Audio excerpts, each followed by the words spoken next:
여러분 안녕하세요. 이제부터 2월 마지막 주 예배를 시작하도록 하겠습니다. 나는 예배자입니다. 인내송 하시겠습니다.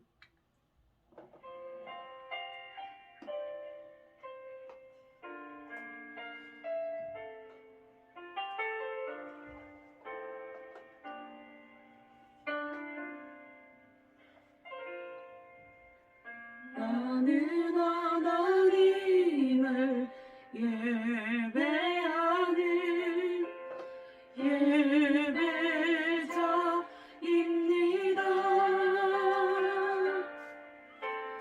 내가 서 있는 곳 어디서나 하나님을 예배합니다.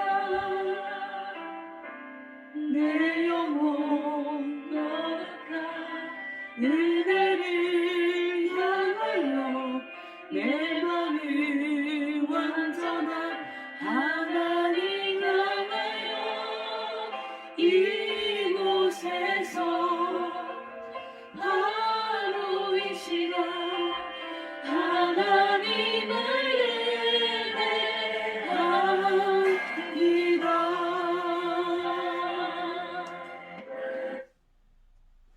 우리 교독문 9번 시편 15편 함께 교독하시도록 하겠습니다. 여호와여, 주의 장막에 머무를 자 누구오며 주의 성산에 사는 자 누구오니까? 정직하게 행하며 공의를 실천하며 그의 마음에 진실을 말하며 그의 여러 남을 허물하지 아니하고 그의 이웃에게 악을 행하지 아니하며 그의 이웃을 비방하지 아니하며 그의 눈은 망령된 자를 멸시하며 여호와를 두려워하는 자들을 존대하며 그의 마음에 서운한 것은 해로울지라도 변하지 아니하며 이자를 받으려고 돈을 꾸지 아니하며 뇌물을 받고 무죄한 자를 해하지 아니하는 자이니 이런 일을 행하는 자는 영원히 흔들리지 아니하리이다. 아멘. 우리 사도신경 하심으로 우리의 신앙을 고백하도록 하겠습니다. 다 함께 고백하겠습니다. 나는 전능하신 아버지 하나님 천지의 창조주를 믿습니다. 나는 그의 유일하신 아들 우리 주 예수 그리스도를 믿습니다. 그는 성령으로 잉태되어 동정녀 마리아에게 나시고 본디오 빌라도에게 고난을 받아 십자가에 못 박혀 죽으시고 장사된 지 사흘 만에 죽은 자 가운데서 다시 살아나셨으며 하늘에 오르시어 전능하신 아버지 하나님 우편에 앉아 계시다가 거기로부터 살아있는 자와 죽은 자를 심판하러 오십니다. 나는 성령을 믿으며 거룩한 공교회와 성도의 교제와 죄를 용서받는 것과 몸의 부활과 영생을 믿습니다. 아멘. 우리 찬송가 149장 우리 사순절 기간입니다. 주 달려 죽은 십자가 함께 찬양 부르시도록 하겠습니다.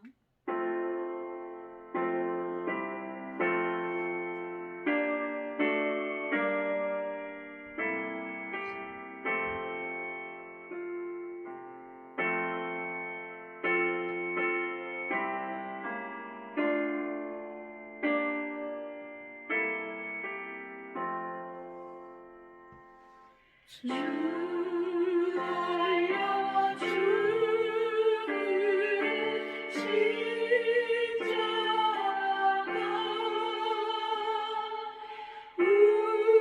우리가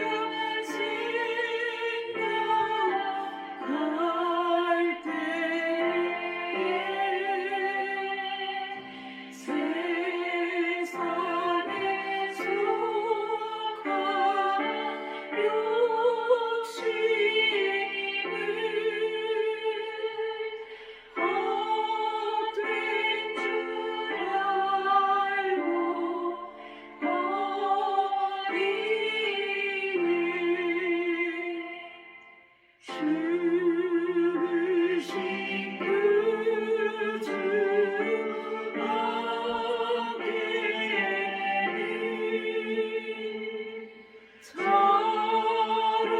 사랑의 말에 하소서.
우리 성경 봉독하시도록 하겠습니다.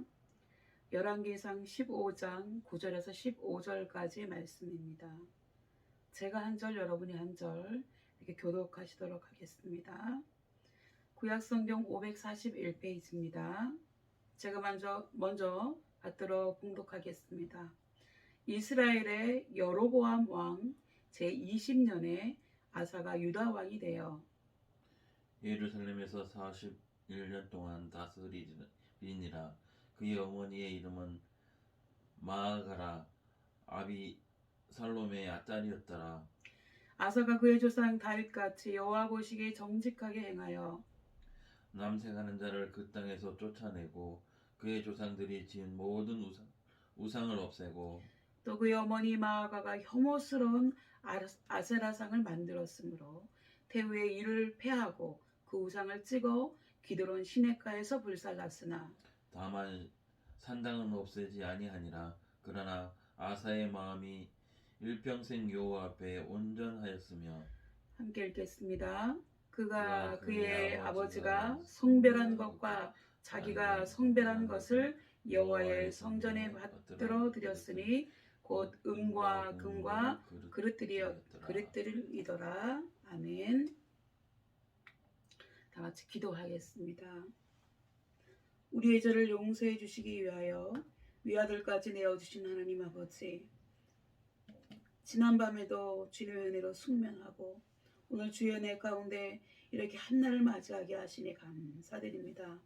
매일매일 주어지는 날이라고 생각하지 말고 날마다 어제보다 나은 오늘이 되도록 노력하는 우리가 되게 하여 주옵소서.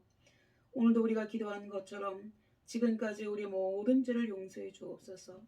바로 오기는 이제 코로나 백신 접종이 시작되어서 접종을 하오니 접종이 마칠 때까지 우리 부대원들 한 사람도 이상 반응이 일어나지 않게 해주시고 또는 온 국민에게 바람직한 항체가 형성되게 도와주옵소서. 이 시간도 우리 가운데 찾아오셔서 우리를 만나주시고 우리를 위로하시며 우리의 기도에 응답하여 주옵소서. 우리가 속한 교회를 지키셔서 항상 은혜와 감사가 넘치게 하옵소서. 우리가 속한 대대를 지키셔서 늘 안전하게 하여 주옵소서. 코로나로 힘들어하는 우리나라와 민족을 지켜 주옵소서. 이 시간 저희가 드리는 찬송과 기도와 예물을 받으시오며 오늘도 예비하신 말씀과 은혜를 베풀어 주옵시고 이 예배에 성령님의 임재하심이 함께 하옵소서. 예수님의 이름으로 기도드립니다. 아멘. 오늘 이 예배에 참여하신 여러분을 주님의 이름으로 환영합니다. 여러분 반갑습니다. 오늘 말씀의 제목은 임계점을 지나자입니다. 오늘은 유다왕 아사에 관련된 말씀을 가지고 은혜를 나누고자 합니다. 성경은 아사왕에 대해서 아주 좋은 평을 하고 있습니다.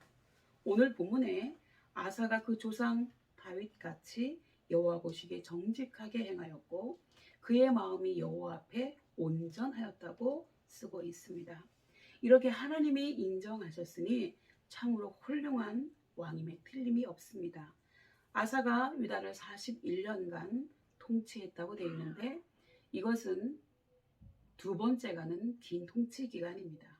그가 통치하는 동안 그가 하나님 앞에 정직하고 온전한 마음으로 행한 것이 무엇이었는지 그 훌륭한 점들을 우리가 본받게 되기를 바랍니다. 그럼 우리나라 윤석열 검찰총장이 국회 청문회에 나와서 나는 사람에게 충성하지 않고 조직에 충성한다는 말이 화제가 되어서 언론에 오르내린 적이 있습니다. 그의 말의 의미는 나는 정권이 바뀌고 대통령이 바뀌어도 정권이나 대통령의 눈치를 보지 않고 법과 원칙에 따라 검사로서의 본원의 임무에만 충실하겠다는 뜻이겠지요. 그는 검사라고 하는 그의 직, 검찰에 충성하겠다고 했습니다. 오늘 본문의 주인공 아사왕의 경우는 그는 오직 하나님께 충성한 사람이었습니다. 아사왕의 통치 철학은요, 나는 왕으로서 사사로운 감정이나 정에 매여서 백성들의 여론이나 눈치를 보지 않고 오직 하나님의 율법에 따라 다스리며 하나님께 충성한다 였습니다. 그리고 그는 실제로 그렇게 했습니다. 그래서 하나님은 그를 인정하시고 칭찬하신 것입니다. 그렇다면 아사 왕이 하나님께 충성한 것이 무엇이었을까요? 이제부터 한 가지씩 살펴보도록 하겠습니다. 첫 번째, 이 아사 왕은 그가 다스리는 나라에서 모든 우상, 하나님을 제외한 그 신상들을 제거했습니다. 즉 그의 증조 할아버지인 솔로몬 왕 때부터 그 솔로몬 왕이 많은 하나님 믿지 않는 이방 여인들을 아내로 맞이하면서 우상들이 들어왔잖아요. 그때부터 내려오던 모든 가증한 우상들을 모두 없애버린 것이지요.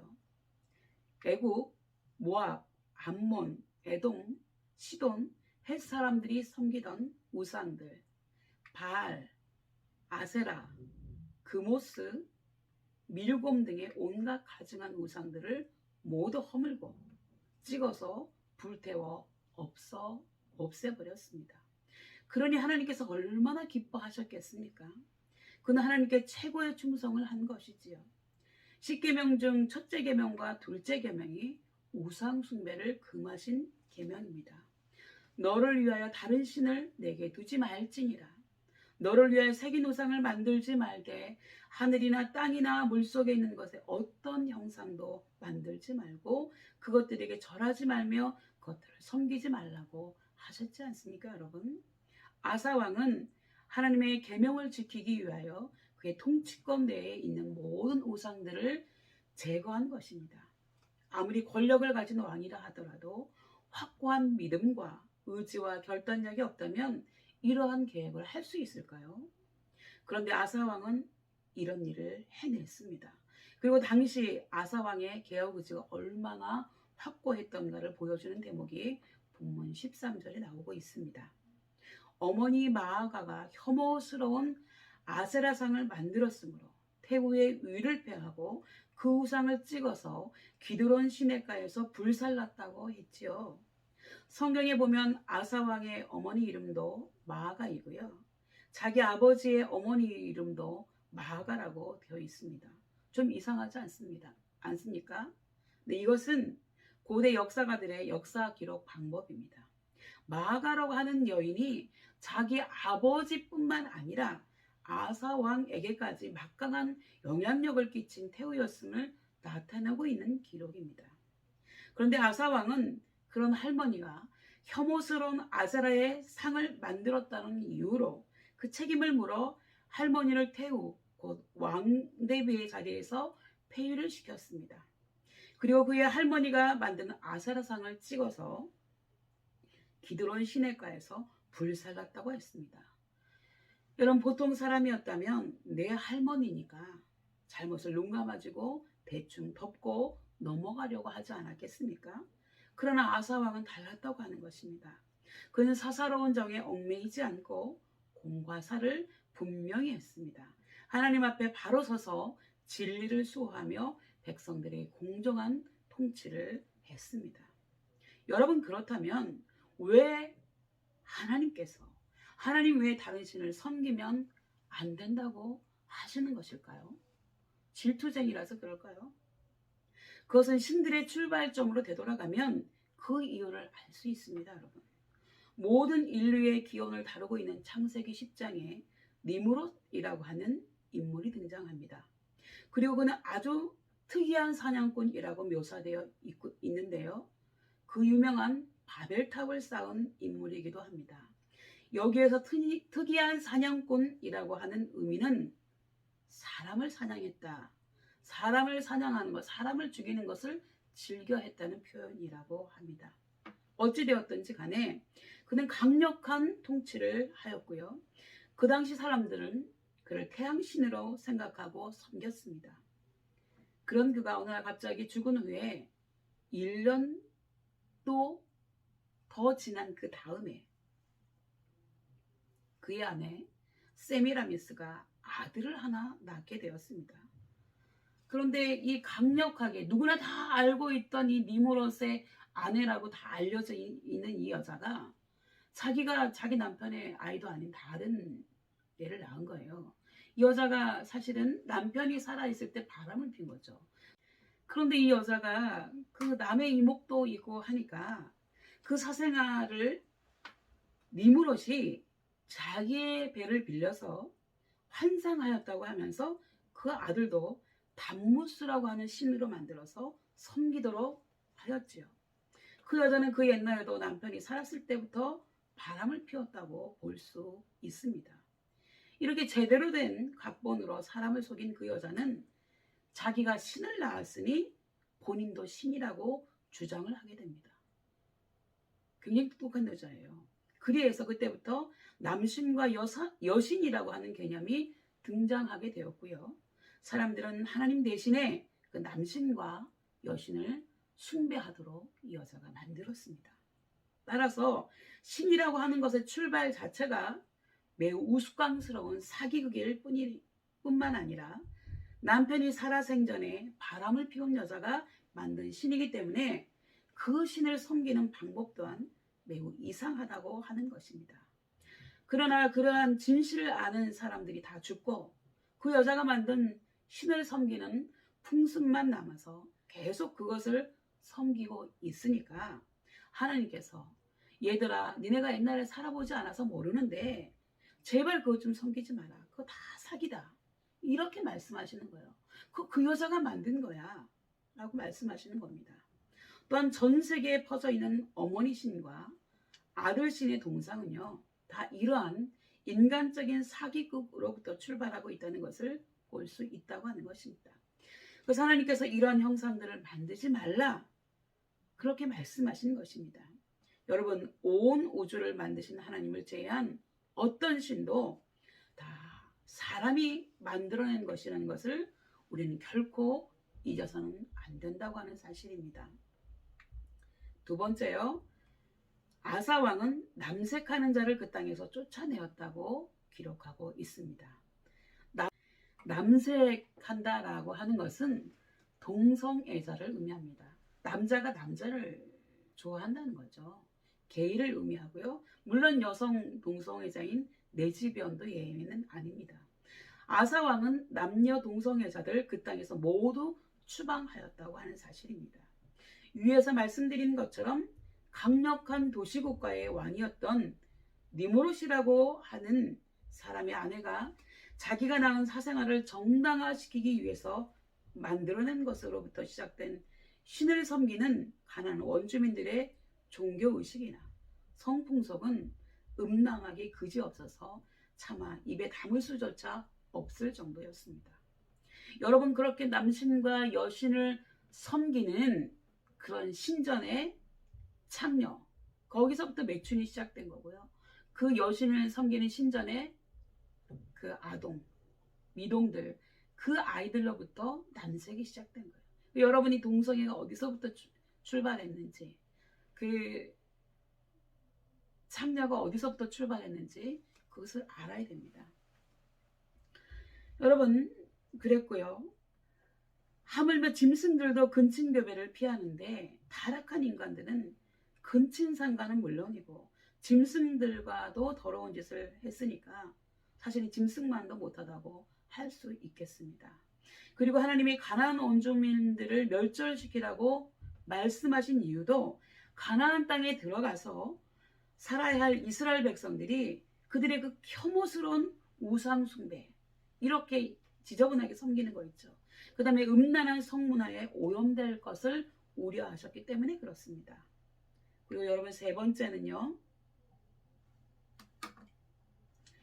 아사 왕은 에디오피아와의 전쟁에서 기도로 100만 대군을 물리쳤다고 하는 사실입니다. 똑같은 내용을 기록하고 있는 역대기인 역대하 14장에 보면 지금부터 2900여 년 전인 BC 900년경 구스 곧 오늘 에디오피아 사람 세라가 100만 대군과 병거 300승을 거느리고 유다를 치려고 유다 평화 마레사에 이르게 됩니다. 마레사는요 오늘의 헤브론 서북쪽 약 22km에 위치한 군사적 요충지였습니다. 아사 왕은 가만히 앉아서 당할 수만은 없어서 그도 군사를 거느리고 마레사의 스바다 골짜기에 진을 쳤고요. 이때 아사는 여호와 하나님께 큰 소리로 기도했다고 했습니다. 그렇다면 아사 왕은 왜 하나님께 큰 소리로 부르짖었을까요? 그 이유는 아사 왕이 적군을 바라보니까 이 넓은 마레사 벌판을 적군 100만 대군이 기덮고 있는 모습이 너무나 기가 막힌 거예요. 100만 대군이면 우리나라 전 병력 53만 5천 정도 되는데 여기 배에 해당되는 엄청난 병력이라고 할 수 있습니다. 뿐만 아니라 적군들은 지금의 최신의 전차에 해당하는 병거 300승까지 전선에 배치해두고 있었습니다.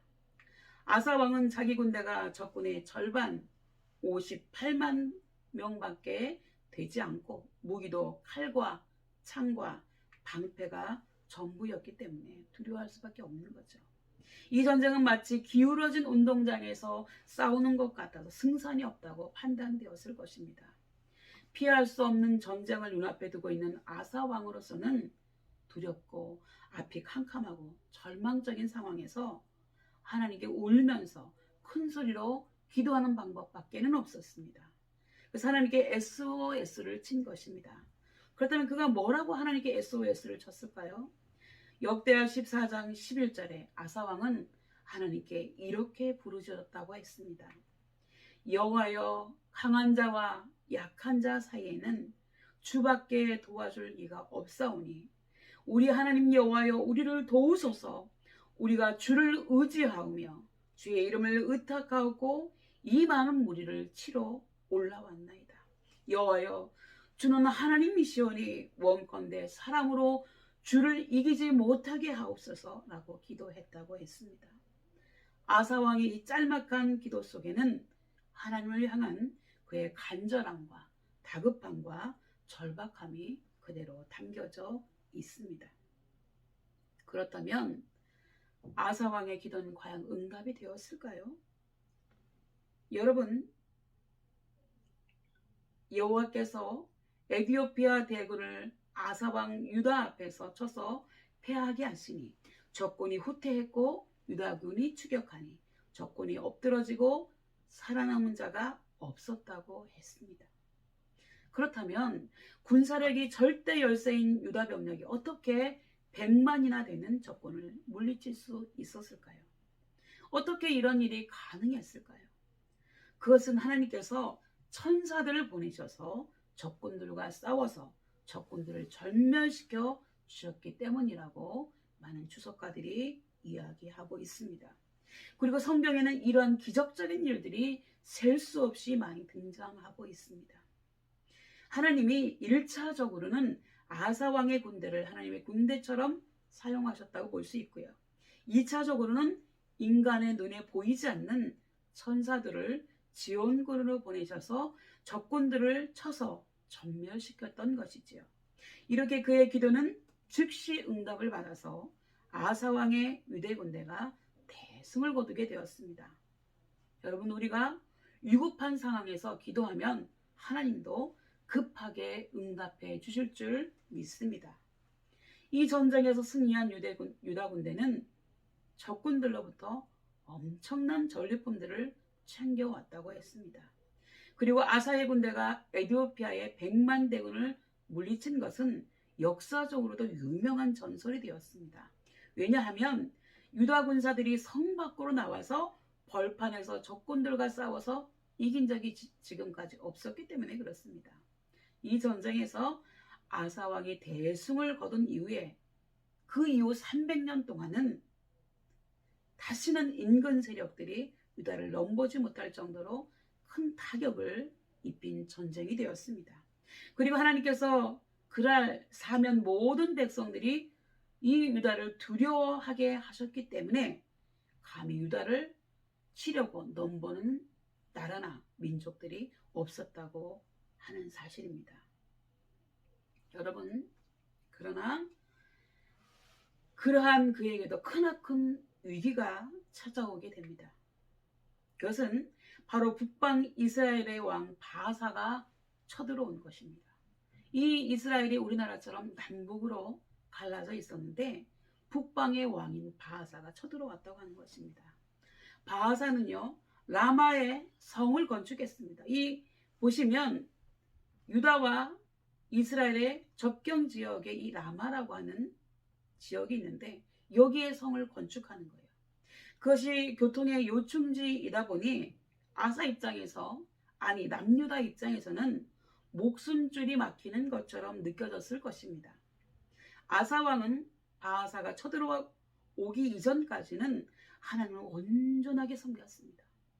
아니, 온전히 섬겼다고 스스로 생각했습니다.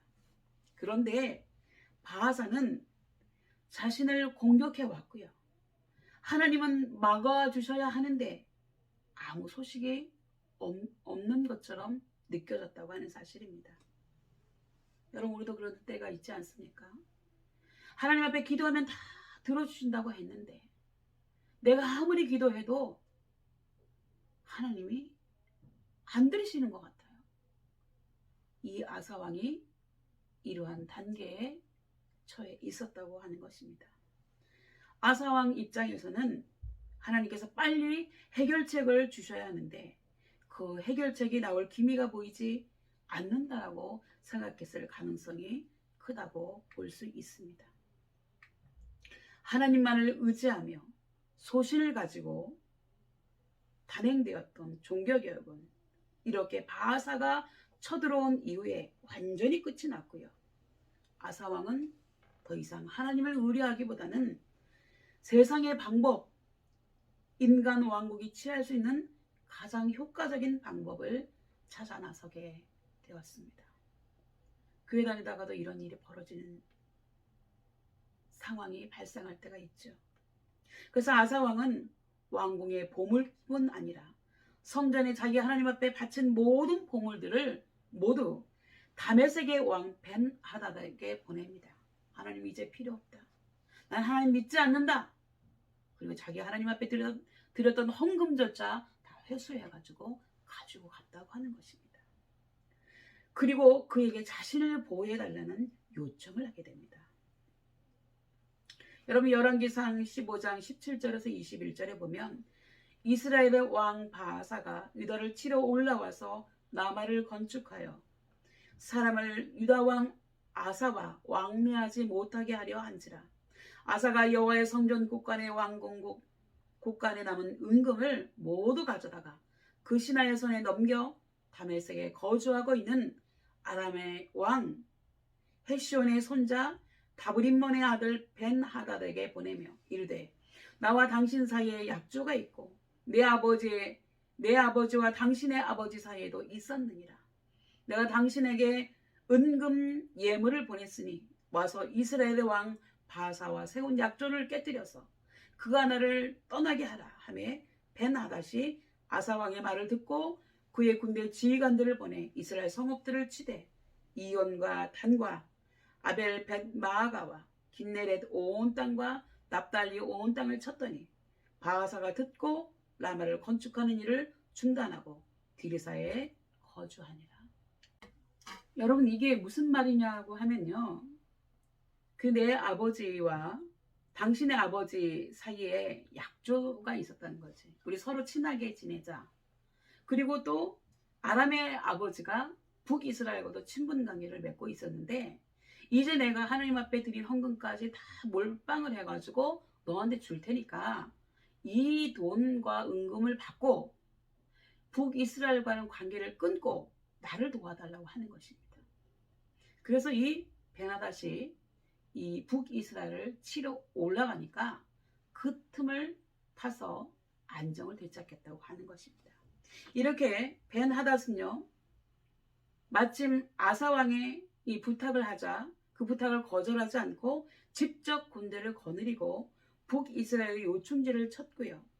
결국 남유다를 틀어막으려고 했던 바하사는 벤하닷을 방어하기 위해 벤하닷이 전쟁을 일으키니까 그것을 방어하기 위해서 떠날 수밖에 없게 되었습니다.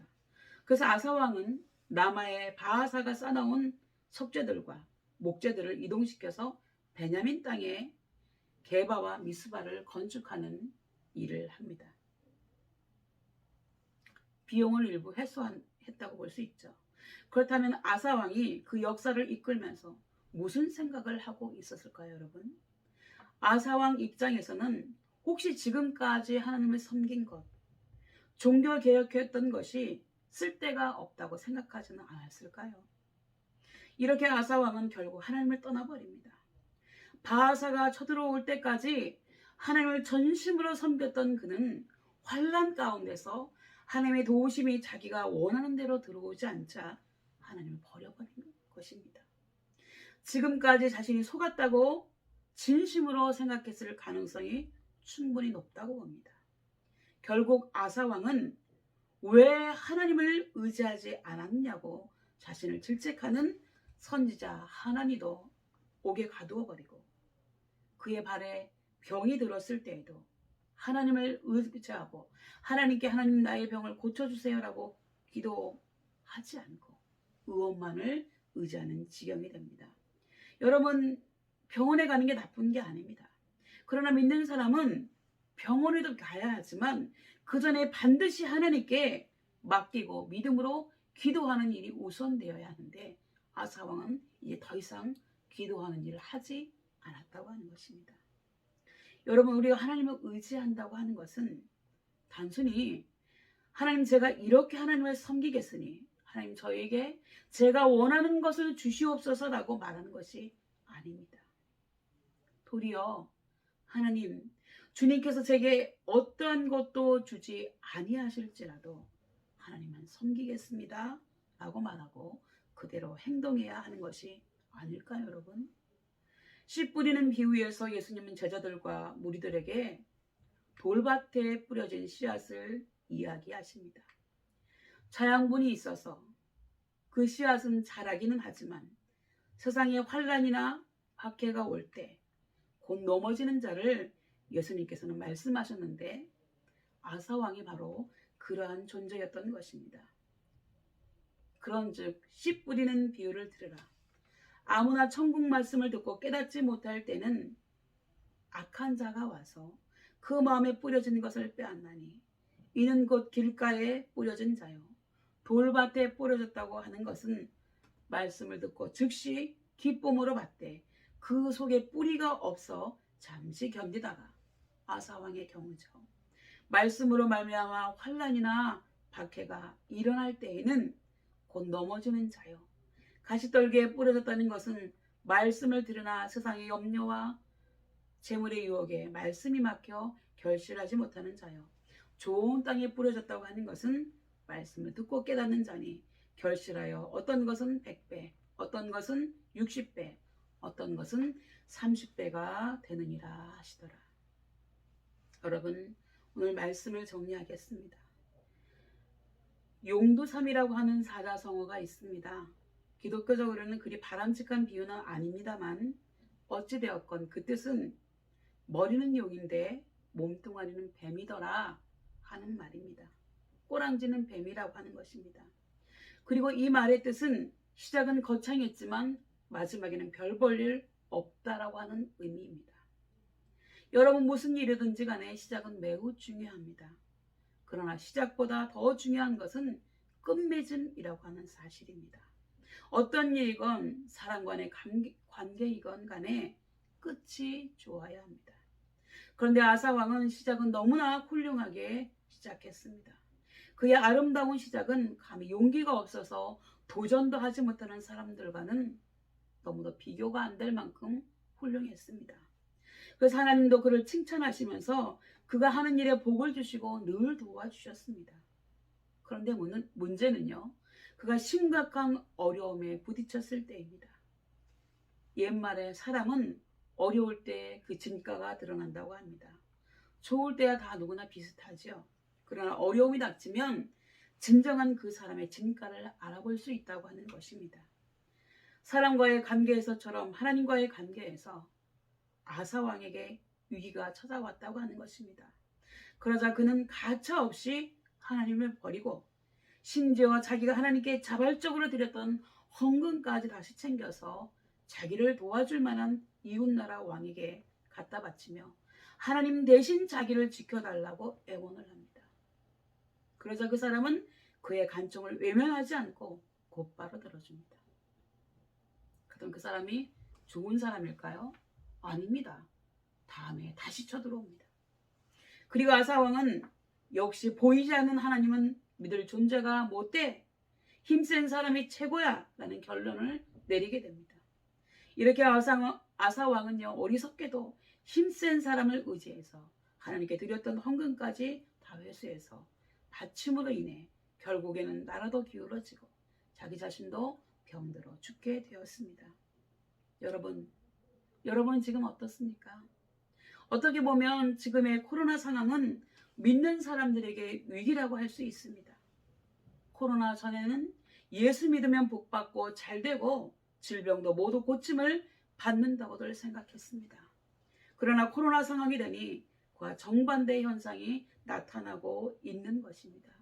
그야말로 하나님과의 관계에 있어서 위기가 찾아온 것입니다. 이것이 바로 임계점이라고 합니다. 그렇기 때문에 우리는 이 임계점을 지나야 합니다. 그래야 우리의 믿음도 한층 성장할 수 있고 하나님께서도 이 과정을 통해서 우리를 인정해 주시고 진정한 복을 내려주실 줄 믿으시기 바랍니다. 기도하겠습니다. 우리를 위해 외아들을 죽음의 자리로 내어주실 만큼 사랑을 베푸신 하나님께서 온 우주 만물을 만드시고 그것들을 우리에게 주시고 생육하고 번성하고 그것들을 잘 다스리라고 하셨지만 우리는 만물을 괴롭히는 일에만 앞장섰던 것을 회개하오니 우리의 죄를 용서하여 주시옵소서. 사순절 두 번째 주일을 보내면서 우리가 맞이한 이 위기 앞에서 우리는 우리의 임계점을 지날 수 있기를 원합니다. 조금만 더 참고 견디면 하나님의 영광을 볼 수 있는데 우리의 믿음이 부족하여 그만 하나님을 원망하며 떠나버리는 어리석음을 범하지 않도록 우리에게 지혜와 힘을 더하여 주시옵소서. 그리하여 믿음 없는 자가 되어 하나님의 마음을 아프시게 하지 말고 믿음 있는 자가 되어 하나님께도 영광, 우리에게도 복이 되는 삶을 살아가는 우리가 되게 하옵소서. 감사하오며 예수님의 이름으로 기도드리옵나이다. 아멘.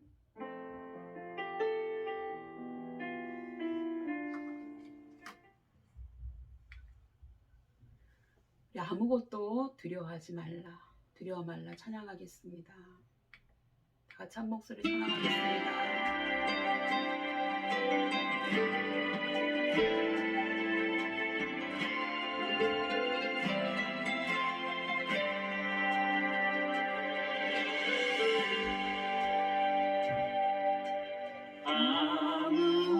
아무것도 두려워 말라.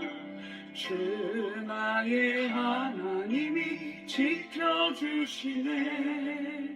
놀라지 마라, 겁내지 마라. 주님 나를 지켜주시네.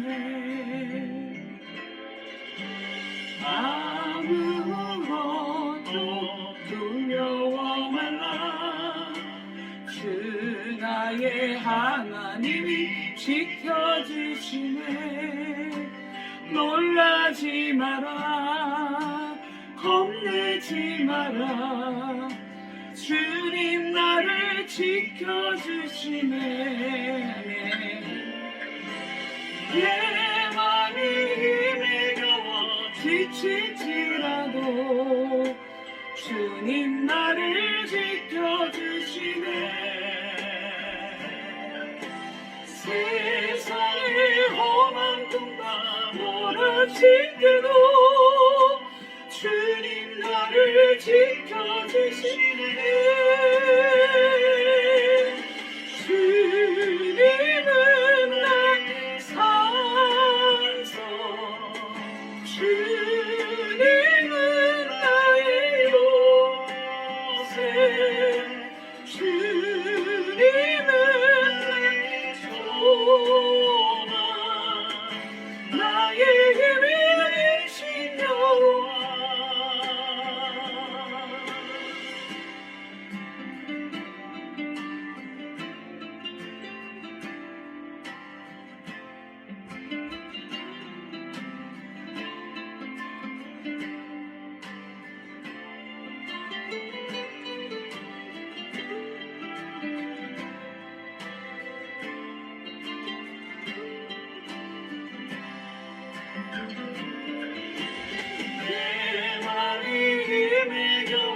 지칠지라도 주님 나를 지켜주시네. 세상의 험한 도가 멀어질 때도 주님 나를 지켜주시네. 주님은 나의 산성, 주님은 나의 요새, 주님은 나의 소망, 나의 힘이 되신 여호와. 주님은 나의 산성, 주님은 나의 요새, 주님은 나의 소망, 나의 힘이 되신 여호와. 나의 힘이 되신 여호와. 나의 힘이 되신 여호와.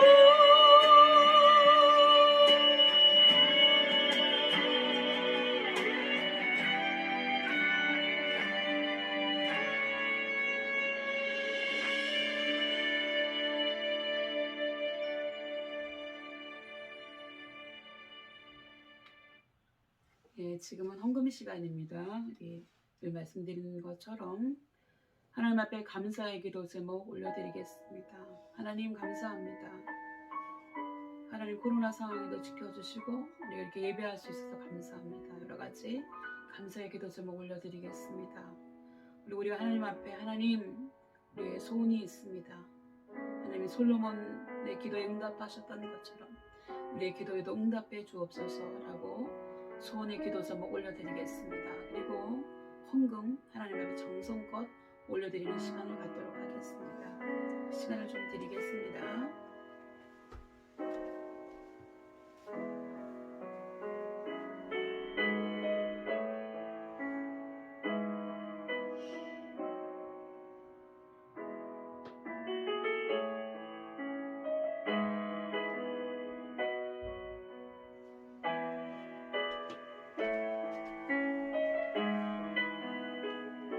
기도하겠습니다. 하나님 아버지, 하나님 앞에 감사의 기도 제목 올려드립니다. 하나님께서 우리 하나님 아버지 감사의 기도 제목 올려드린 손길들 위해 주님 축복하여 주시고 더욱더 큰 감사가 넘쳐날 수 있도록 은혜를 더하여 주시옵시고 또 소원의 기도 제목 올려드린 우리 모든 손길들에 주님께서 은혜를 더하여 주셔서 하나님 아버지 수많은 소원의 기도들이 하나님 안에서 온전히 응답되어지는 귀한 역사가 있게 해 주옵소서. 또 하나님 아버지 세상 사람들이 가장 귀하게 여기는 그 물질을 우리 하나님 앞에 감사함으로 올려드립니다. 하나님 아버지 이 예물이 쓰여지는 곳에 하나님 놀라운 역사가 있게 해주시고 날마다 하늘의 신령한 것과 땅의 기름진 것으로 채우시고 도와주옵소서. 축복하고 감사드리며 예수님의 이름으로 간절히 기도드리옵나이다. 아멘.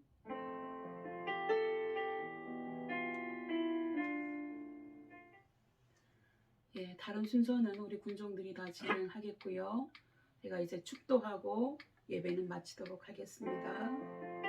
기도하겠습니다. 지금은 교회의 머리가 되시며 우리의 영원한 구원자 되시는 우리 주 예수 그리스도의 은혜와 하나밖에 없는 외아들도 아끼지 않으시고 우리의 죄를 대속해 주시기 위한 화목제물로 내어주신 하나님 아버지의 사랑과 우리의 임계점을 지나야 비로소 하나님의 영광을 볼 수 있음을 깨닫게 하시는 성령님의 감화감동 충만하심이 하나님을 나의 목적과 수단이 아닌 오로지 경배의 대상으로 하나님이 나에게 무엇을 해주어서 섬기는 것이 아니라 온 우주 만물을 만드시고 우리를 이 땅에 보내주시고 예수님을 믿으면 천국 갈 수 있는 특권을 주신 분이시기 때문에 마땅히 예배하기를 소원하고 다짐하는 우리 모든 신우들 머리 위에와 우리가 속한 교회와 대대와 간부님들 신우들 머리 위에 특히 대대장님 머리 위에 지금도 영원토록 함께 하시기를 간절히 축원하옵나이다. 아멘.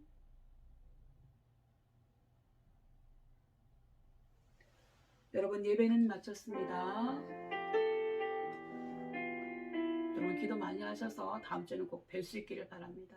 그럼 사랑하고 축복하고 우리 수고하는 군종들